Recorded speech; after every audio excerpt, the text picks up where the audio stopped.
Hello সবাইকে, আজকে চলে এসেছি একটি নতুন ভিডিও নিয়ে। আজকের ভিডিওতে একটি শাড়ির ওপর কাজ নিয়ে এসেছি। এর আগেও একটা শাড়ির ওপর কাজ করেছিলাম, ওটা ছিল পদ্মের ওপরে। আজকে চলে এসেছি, এই ফুলের নামটা তোমরা কারা কারা জানো তোমরা অবশ্যই কমেন্ট করে জানিও। এই শাড়ির ওপরে আমার কাজ করা এটা হচ্ছে সেকেন্ড টাইম। তো তোমরা দেখতে পাচ্ছ আমি প্রথমে পিঙ্ক কালারে দিয়ে যেরকম বেস করা হয় সেরকম বেস করে নিয়েছি, ফুলের একটা বেস করে নেওয়ার পর তারপরে হোয়াইট কালারটা দিয়ে মাঝখানে ব্লেন্ড করে নিলাম এবং হোয়াইট কালারটা দিয়ে দুটো সার্কেল বানিয়ে নিয়েছি, তোমরা সবাই দেখতে পাচ্ছ। তারপরে পাতাগুলো করার জন্য আমি এখানে ডার্ক গ্রিনটা ইউজ করেছি। ডার্ক গ্রিন ইউজ করার পরে তার মাঝখানে আমি ইয়েলো কালারটা দিয়ে ভালো করে ব্লেন্ড করে নেব, তোমরা সবাই দেখতেই পাবে।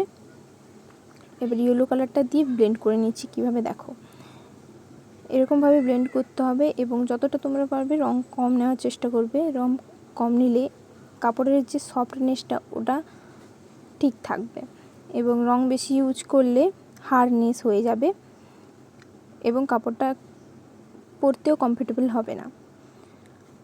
এরপরে তোমরা দেখতে পাচ্ছ পুরো শাড়িটার ভিউ তোমাদেরকে দেখাচ্ছি। তোমাদের সবাইকে ভালো লাগলে অবশ্যই লাইক, কমেন্ট অ্যান্ড শেয়ার করে দেওয়া। দেখা হচ্ছে নতুন কোনো ভিডিও।